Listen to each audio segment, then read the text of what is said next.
Are you really ready to fuel your success as an investor in your personal mindset and being part of a community that wants every person to succeed?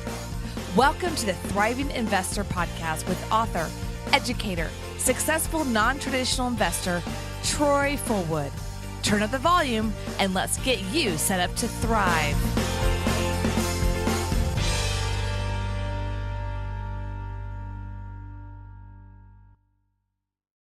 All right, everybody. Well, welcome back to another podcast episode of The Thriving Investor. And today I've got with me a great friend, a gentleman that I've known for several years. We run in similar circles, but different circles in regards to the debt space and credit space. And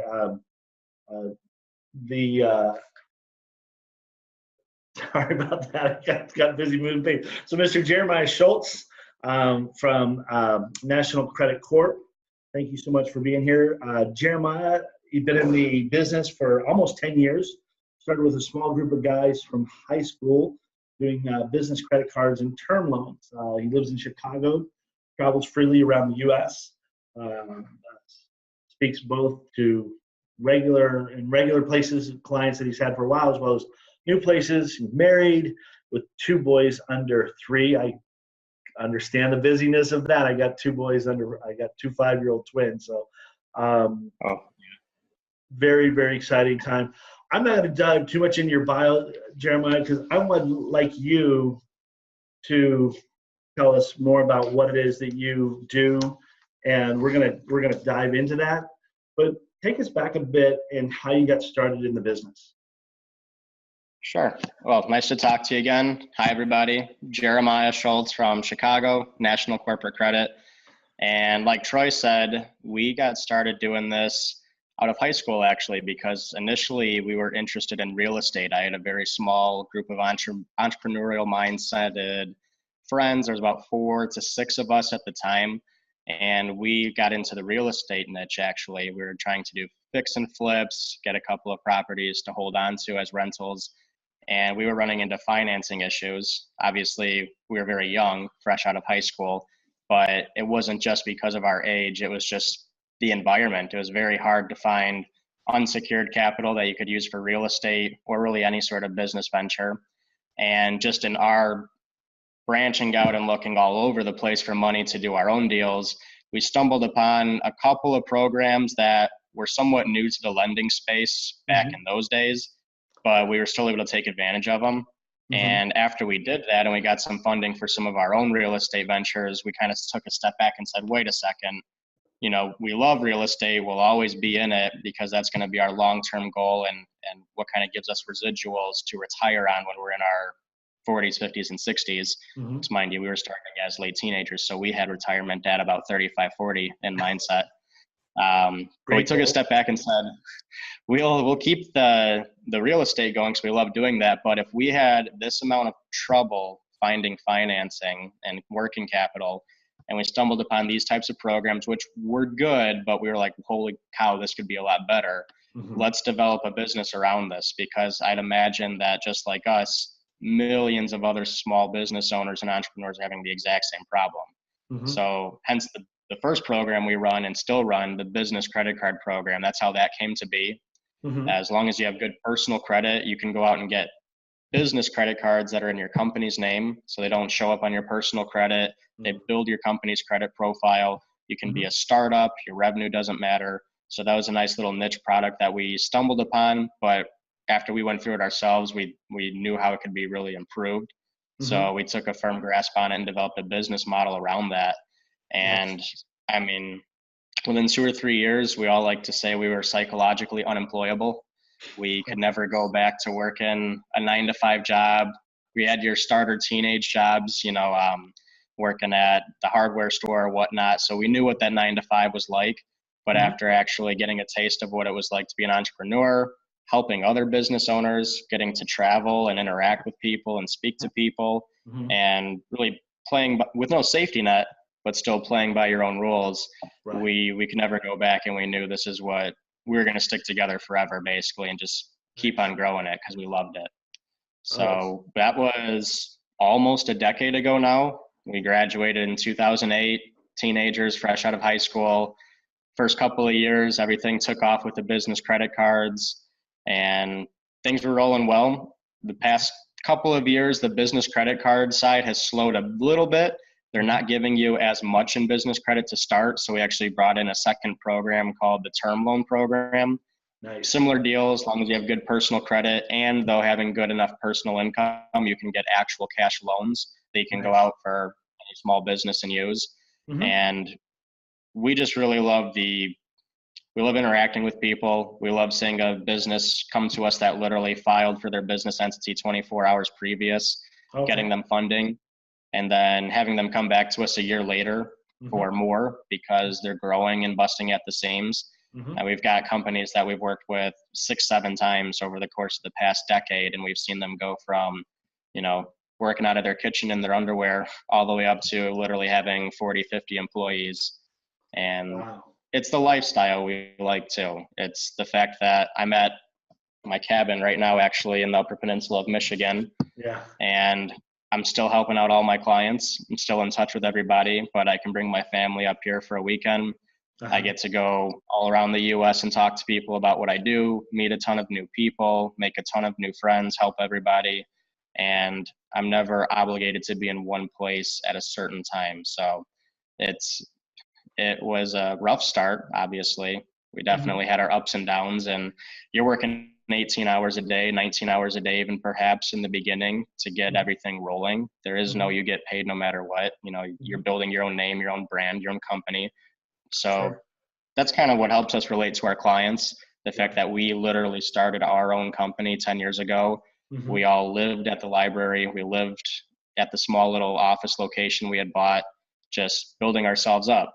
So over the years of doing that, when a new business comes to us and they just opened their doors and they just filed their entity, we're able to be very relatable. We know what their problems are, and that's our niche. Our products are we can help the businesses that have been around a long time, obviously. They might have a few more options if you're a robust, huge business with fantastic numbers. Sure. But our niche is more so your smaller businesses that need $300,000 or under. They don't have great numbers. Maybe all they have to their name is their stronger personal credit or good personal income. And we're able to help them out and get rolling so they can grow their business and then further use their business to leverage their own business. But they need to get that starting capital like we did 10 years ago. So that's what we've developed over the years, and we love the lifestyle. We love everyone we get to work with, and we're going to keep on rolling out new products over the course of the next few years. That's fantastic. Having been, my first business I started was at 15, and of course that's years ago, or decades ago. Wow, that sounds old. Oh, come on. Was that 15 years ago? Yeah, something like that.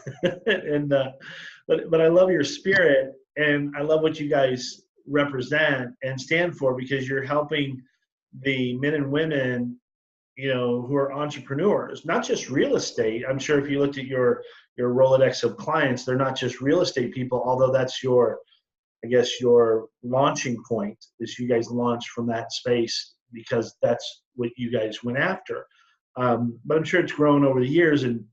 But the beauty of it is that the spirit of an entrepreneur is able to blossom when they've got capital, and not only blossom, but their business blossom. And what I mean by the spirit of an entrepreneur is that it takes a very unique person to become an entrepreneur, number one. And then they start off in what I call a kind of a naive type, immature way, and then they grow over the years. But in order to grow, they've got to have capital. They've got to have money to grow their business and their ideas and their concepts and their research and their data and their products and everything else. So I love what you guys do for entrepreneurs worldwide, or nationwide, I guess would be probably the better way of saying it. And the fact that you're sitting in your cabin just speaks volumes to why we do what we do. You're right. There are 15, 16-hour days, but then there's also 4-day weekends. There's also, 2 weeks off. And there's also my new thing this year is I like working 3 weeks a month and then taking 1 week a month off and just kind of dividing it that way where I can kind of recharge and go after it. But that's why we do what we do. No, you're absolutely right. It's the freedom to design your own schedule. Like you like to do 3 weeks on, 1 week totally off. Uh-huh. On my end, I never really am fully off. I don't think ever. Uh-huh. I'm pretty much available almost 24/7, but I'm not working super hard 24/7, burning myself out. I basically have a very balanced 24-hour day that's very habitual, and I don't burn I get enough relaxation and rest throughout each day to where I never get burnt out and feel like, oh, I need to just totally disappear for 2-3 weeks and fully unplug from everything, things like that. And there's no right, there's no wrong. It's however you want to design it, whatever works for you and your family's lifestyle. Yeah. And in the beginning, you don't get to do that. In the beginning, you're kind of forced to. You got to work hard for, X amount of months. But once you get yourself established, yeah, you can design your own schedule then. Yeah, that's the beauty of it. Here's a question, and I told you before the call, before we started recording, we were back in the virtual green room there, and I told you I'm gonna ask some questions because I think oftentimes people look at people like you and I, and we're in business for ourselves, and that everything is just perfect. Here you are sitting in a beautiful cabin up on the lake. You're there getting ready to do some renovations and stuff, so it's dialed in for the winter months, and that's one of the perks of doing what we do. But we've all made mistakes along the way. But people who are successful don't allow failure to define who they are. What kind of mistakes have you made, and what did you learn from those mistakes? Give me one or two, that really jump out at you. I would say initially it was trying to squeeze too hard in the beginning as an entrepreneur.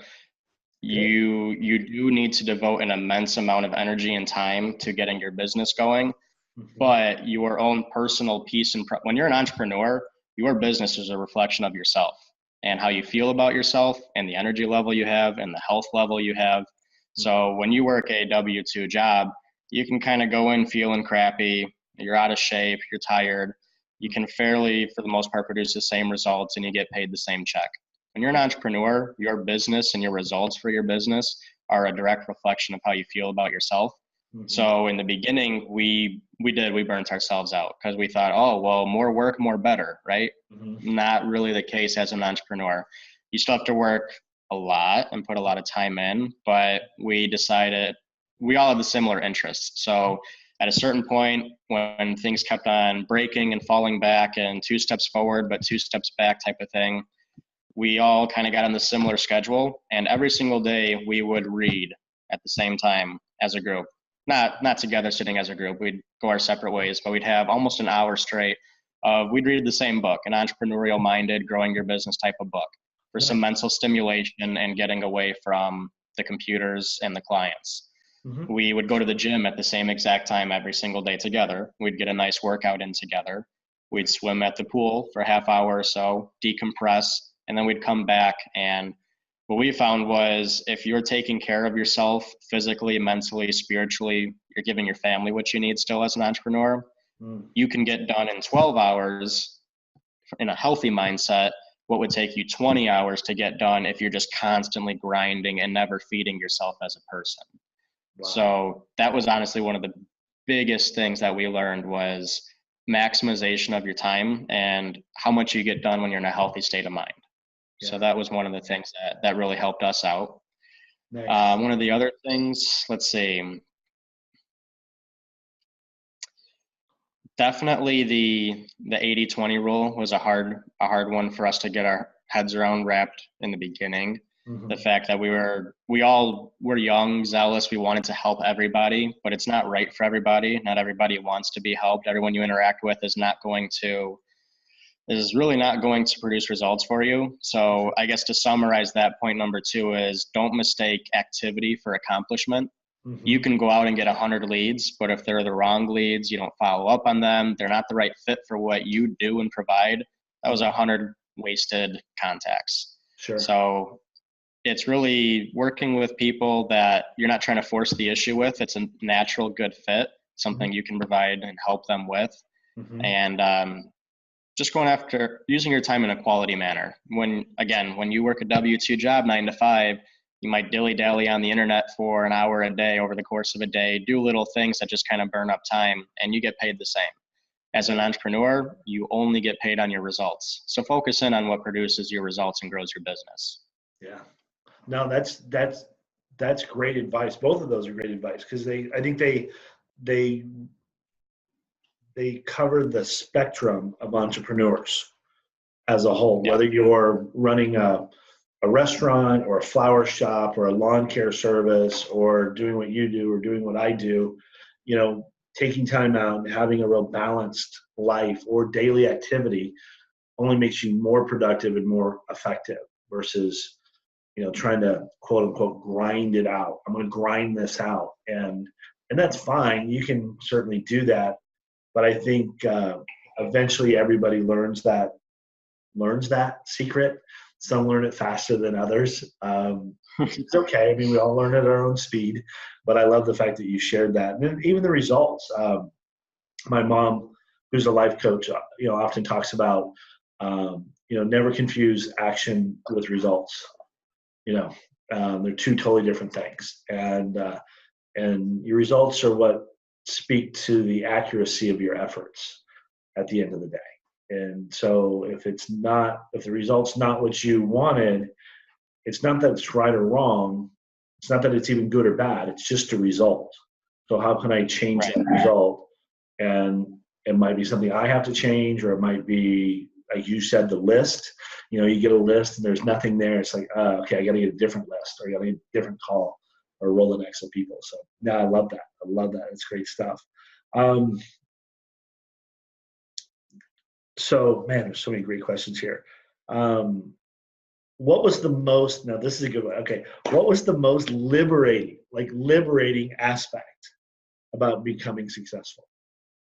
What was like that? The fact that I don't have to sit in traffic because I live in a major city, Chicago. I mean, if you live in the boondocks, I guess traveling to work might not be the worst thing, but the fact that I don't have to get up at a certain time every day, get in my same car every day, take the same route every day, honk at the same people every day, get stuck at the same light every day.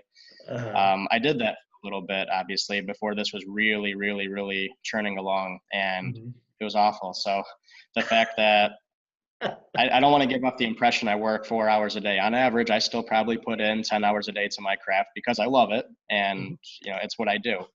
However, the fact that I don't have to do it at certain times throughout the day, and I don't have to be anywhere specific throughout the day, that is the most liberating by far. I live in Chandler, and Phoenix is kind of the hub. And when people are like, hey, let's do a meeting, I'm like, okay, where? No. And and oftentimes I'll get pulled up to Scottsdale or Paradise Valley, and I'm just like, oh, do we have to? I mean, can we just talk by Zoom? Yeah. Can we just do Zoom? And this morning I was late for our podcast because I was at a meeting, and it wasn't even that far from my office. It was only 5 miles, but it still had to deal with traffic. So I get it. You know what's amazing is when I get in those situations, and maybe you probably experience this too. You're like, why are people doing this?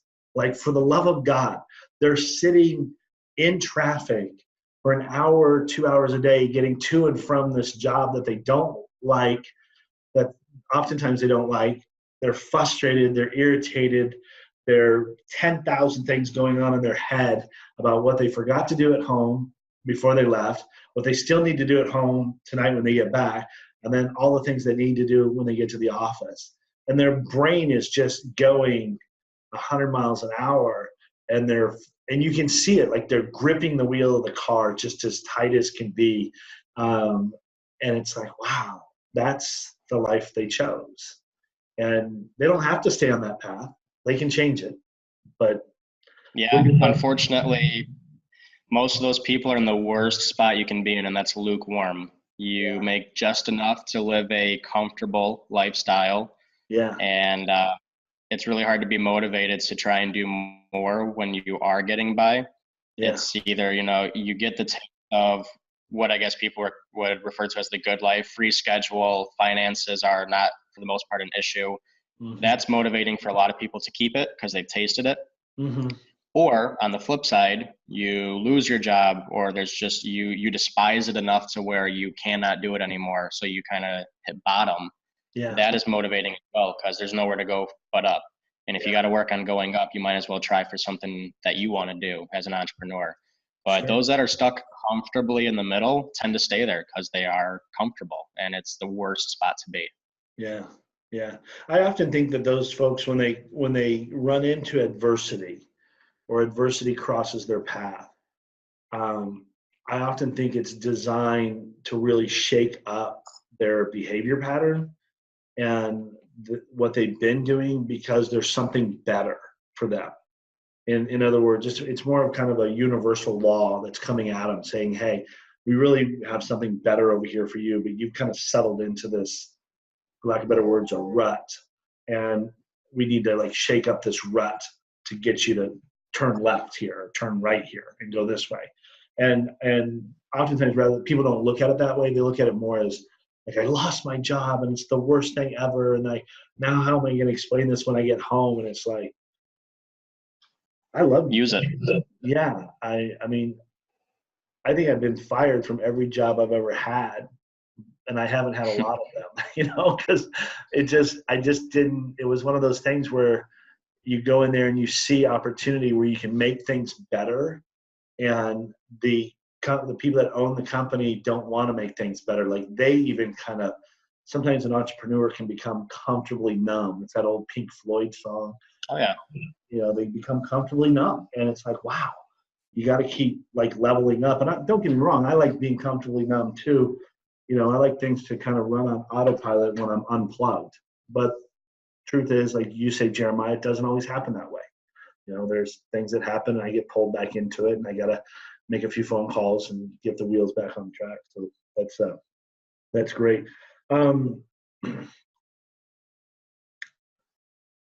Okay. So, every successful investor and business person I've ever known never stops learning.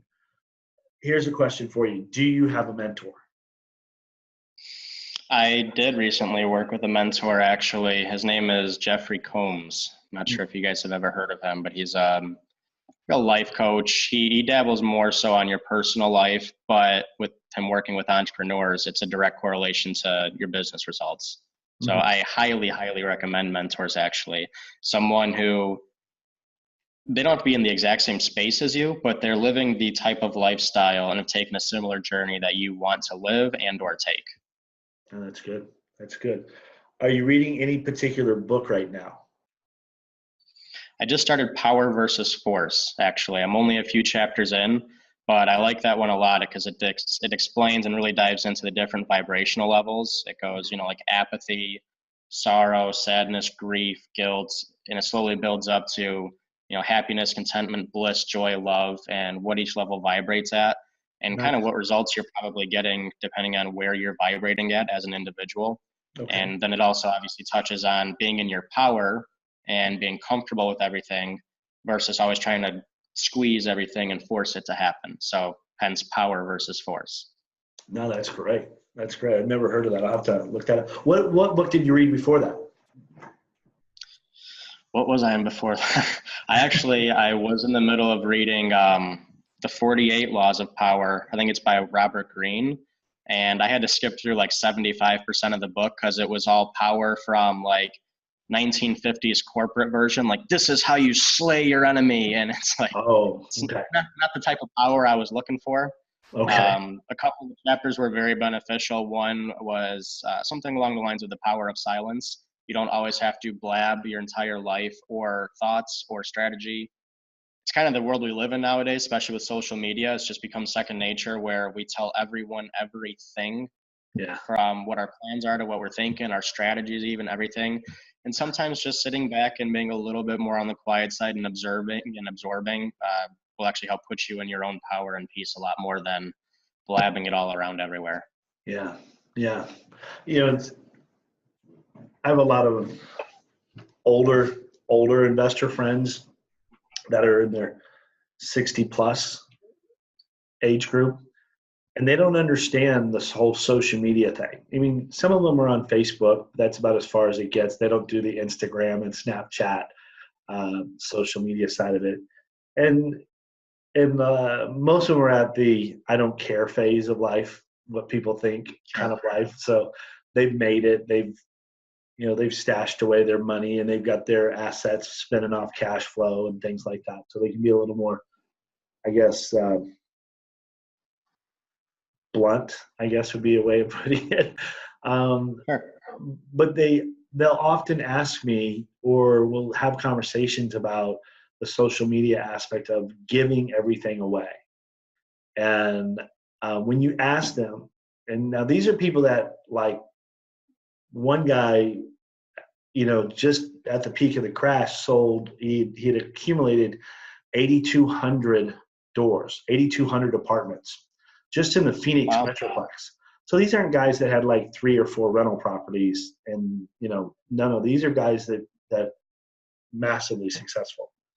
And they're still the mindset of that, they see what's happening and they're still the mindset of being quiet about things. They're just quietly over here doing their thing, living their life, making more money than most people I know in the real estate space. And not necessarily, they're not anti about sharing. If you sit down and talk with them, they'll talk with you about it.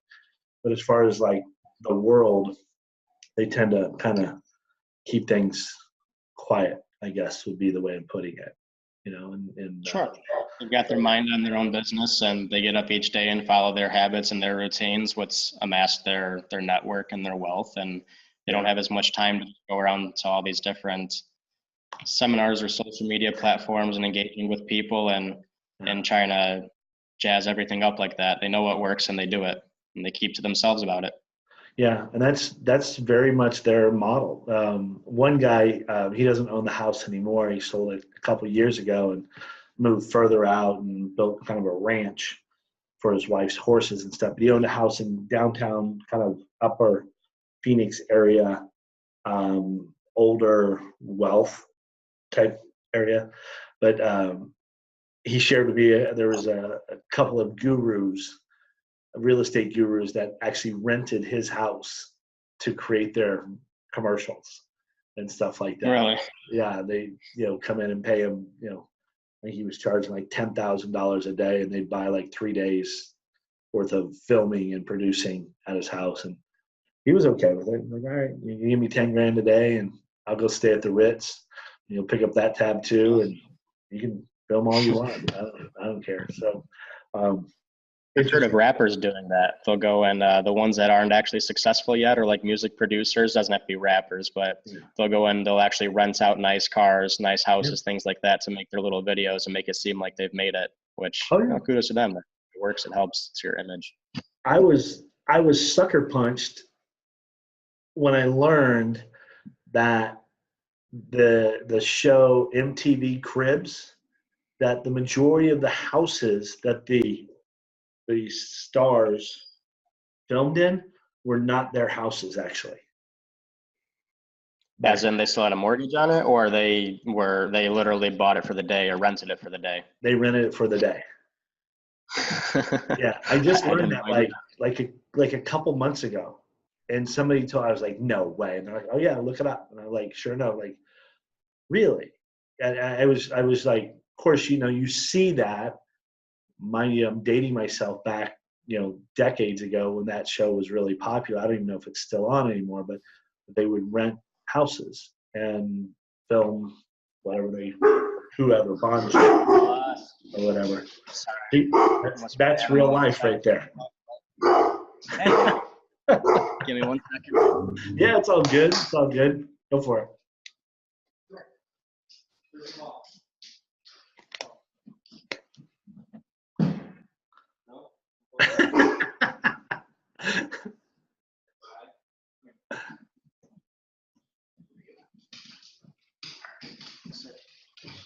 Not falling for it. Oh, there you go. Not camera shy. Boss, come here. Lay down. All right. I think that's it. If he keeps going, I'll get Lay down. Lay down. Okay. So you get to take your dogs with you to the cabin, and they're probably like loving the car ride, huh? Not the car ride so much, but they're a little older now. I got a 10-pound Chihuahua that's 9 years old, and I've got the 100-pound pit bull who's 9 years old. So at this point, they sleep the whole car ride, but they still love it when they're up here. They're young enough to still have a blast when we're up here. You open the door and they take off and start exploring, doing their exploring thing. As long as it's not winter. The Chihuahua is kind of a little princess. He hates cold weather and snow, and we get 300 inches a year up here. So he actually gives me the evil eye when it's wintertime when I bring him up here. He sits by the fire all day. But the pit bull, he loves running around. He's a snow dog. He's a snow dog. See, that's the beauty of having life by design. That's the beauty of it. That's great. So what's been some of the so we talked a little bit about the term loan program that you guys have now. What's been some of the amazing things that entrepreneurs have been able to do with having that extra capital for their business? Well, that's a very long list, actually. Like you said, we started with real estate, but at this point, I'd say only about 33% of our network is real estate investors. Mm-hmm. The rest is just a mix of any type of business you could possibly think of, because our programs you don't have to be real estate. As long as you qualify, you can use that capital on anything you possibly need to. So on the real estate side, I mean, we've started with a guy who wanted to buy his very first fix and flip. And now he's got 30 homes that he's either flipped or rents, and he doesn't have to work his job anymore because he's got so much income coming in from his rentals. Then he gets large sums 3-4 times a year from doing 3 or 4 flips a year. And it all started with getting $200,000 from us, 7, 8 years ago, something like that.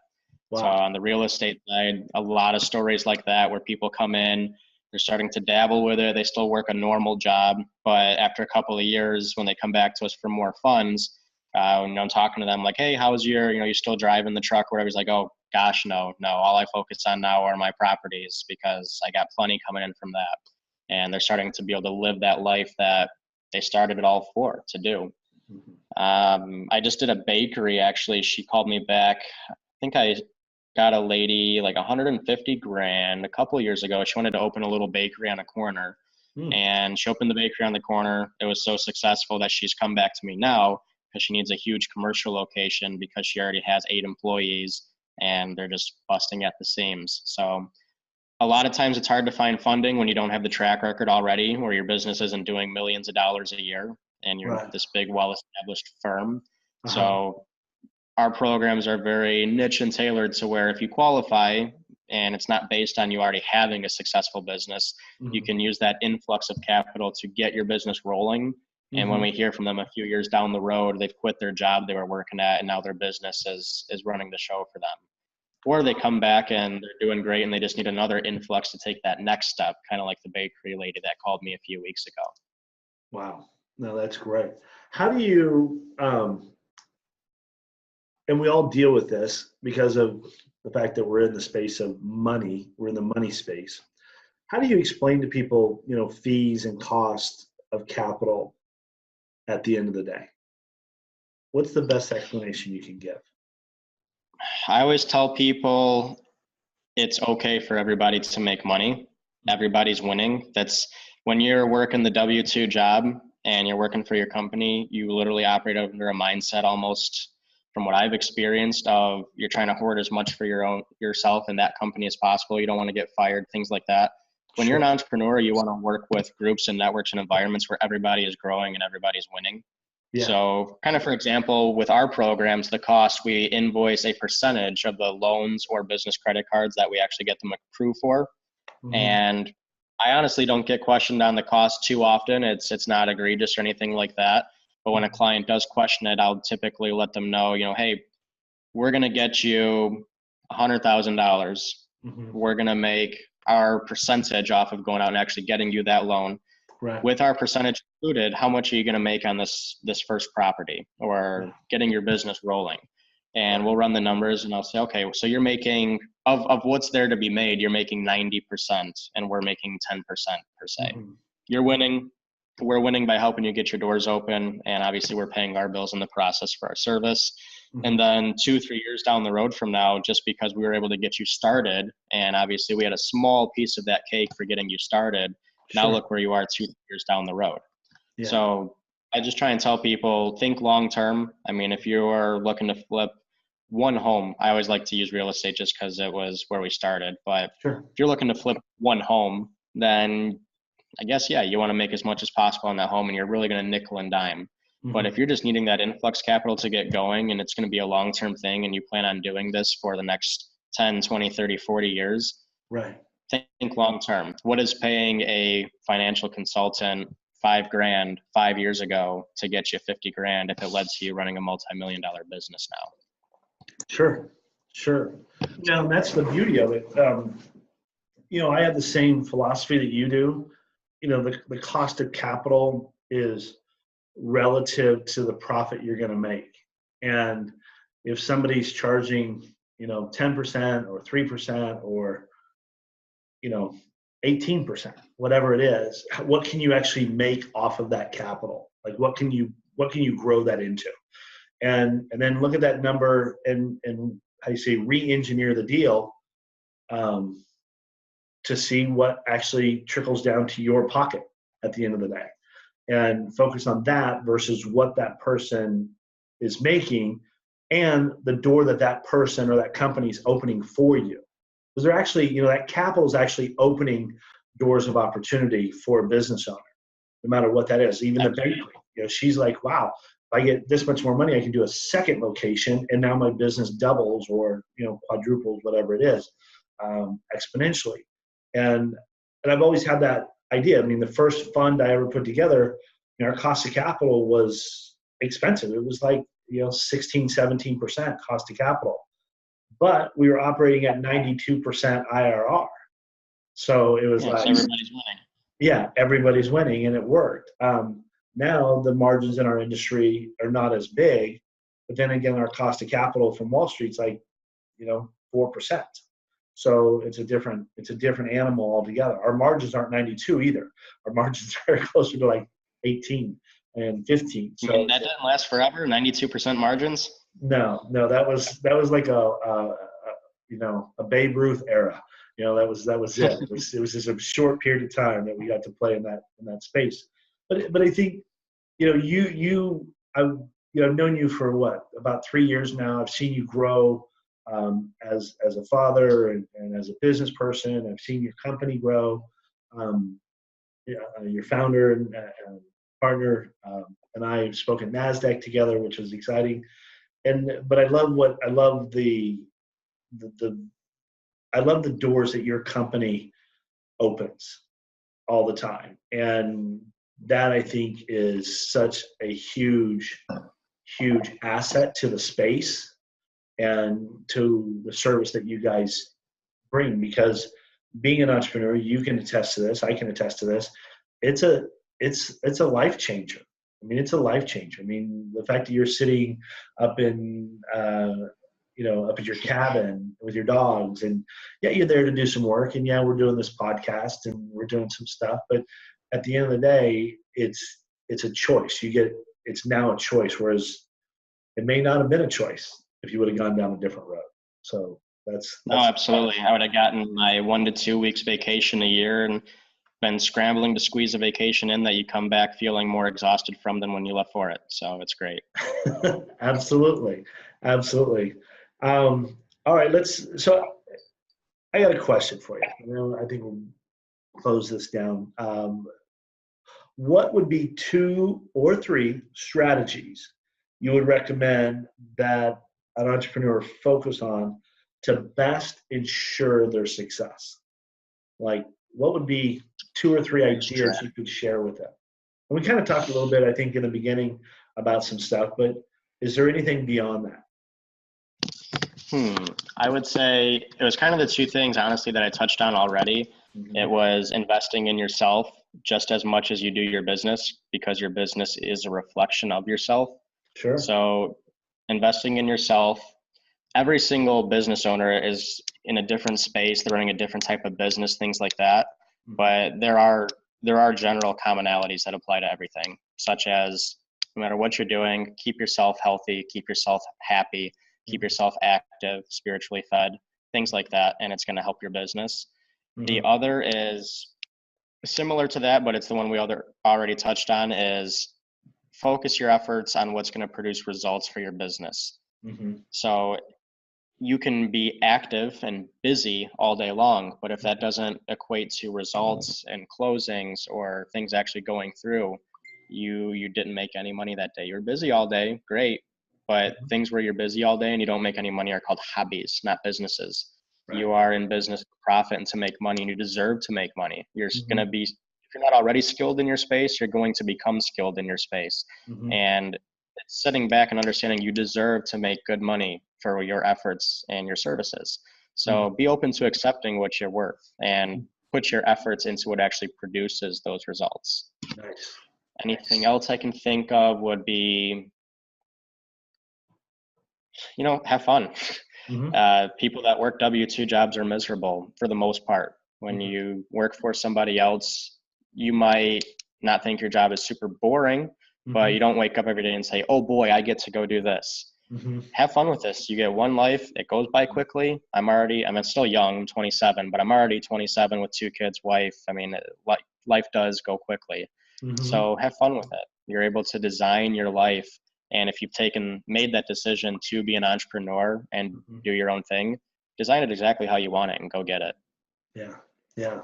You know what I love about talking with younger men and women who are entrepreneurs is that they're really driven towards a model that I think my generation and the generation before me were really trying to accomplish. And I think at certain levels they did accomplish it, but because of the technology maybe wasn't there, so the efficiency factor wasn't there, the ability to communicate at the level that we're able to now wasn't there, and so they were more of a kind of a grinder type mode. I know a lot of older people that are older than me that have owned vacation homes in the Bahamas that they go to like once every 2 years.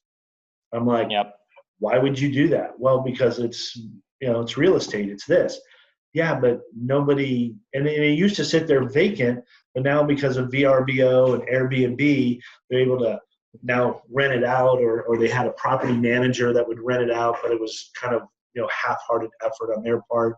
Now it's got this global aspect to it. And, but, we have so many tools and resources. The younger generation has grown up on that.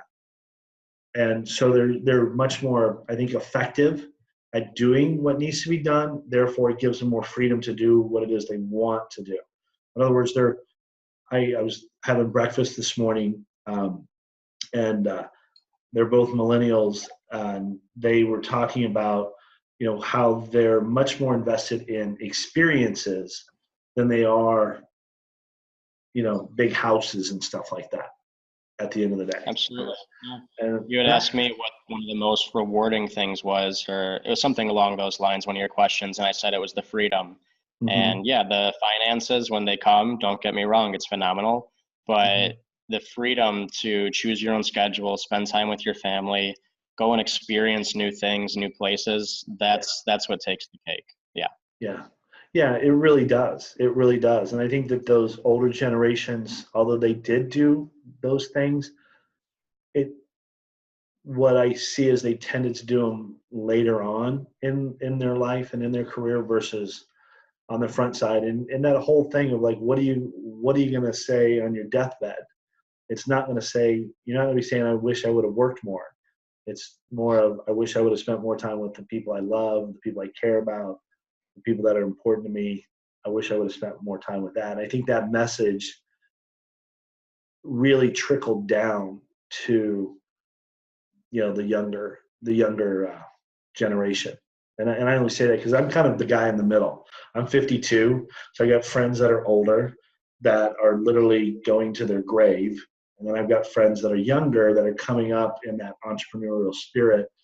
And I'm just watching how they grow and mature and I'm kind of the guy in the middle trying to figure, kind of watching both sides, and it's fun. It's great to be that bridge between the two as a whole. I really enjoy that role at the end of the day, and so it's cool stuff.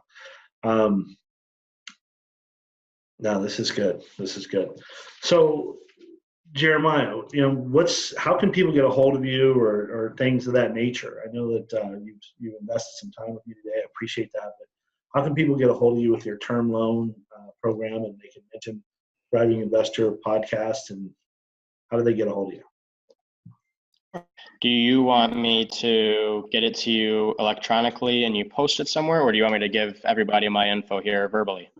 You can give the information verbally, and they can just mention to you that they heard you on Thriving Investor podcast and figure it out from there. Like I said, this is really about helping people and connecting people with the right people to accomplish their dreams at the end of the day. Definitely. Yep. Anyone that wants to get in touch with me and get their minds wrapped around exactly more so what we do, get the actual details of it and see if it fits you, you can call me. My number is 630-724-7757, or you can shoot me an email. Those are the two best ways to get a hold of me. Mm-hmm. And my email is jeremiah@nationalcorporatecredit.com. So that's JEREMIAH at nationalcorporatecredit.com. There you go. No, that's great stuff. And I've seen you do a lot of amazing things for other clients of ours, and excited to see who else reaches out to you and the possibilities that come there. So, man, thank you so much for taking time out of your day. And once again, I apologize for being late. Yes, I was late to the podcast today. Don't worry about it. With the schedule I carve out, 30 minutes here or there, it doesn't matter. So that's the beauty of it. It doesn't, and I appreciate your patience and all that. And I read my schedule as one thing, and the schedule is really something else. But that's don't worry about it. Thanks for having me, though. It was awesome to talk with you guys. It's great talking to you as well. I'm so excited that you guys continue to just press in and do the things that you guys do. I know you guys are making dreams come true across the country in so many different industries and with so many different entrepreneurs, and hopefully people out there listening to the Thriving Investor podcast will reach out to you as well. And I'm sure that they will. And I'm sure that there'll be some opportunities there for you to help them as well. So definitely. Thank you so much. I hope you have a great day. Enjoy your cabin. I'm jealous. I'm looking at this going, wow. So, yep, I'm looking out across about 40 acres of nothing right now. So it'll be a good day. It'll be a good day. Well, you have a great day. Have a great weekend. Take care. Bye now. Thanks, Troy. Talk to you later. Thank you for listening and being a part of the Thriving Investor community. Please share this podcast with a friend or a business associate that like you, is interested in learning from top mentors in the non-traditional investing, real estate, crypto, blockchain, buying debt, and so much more. Troy wants to give you a gift, so go to troyfullwood.com/book to get your free copy of Troy's latest book, The Power of Paper. Again, that's troyfullwood.com/book to get your free gift. Go check out the latest episodes and shows at the Thriving Investor community at thethriving.investor.com.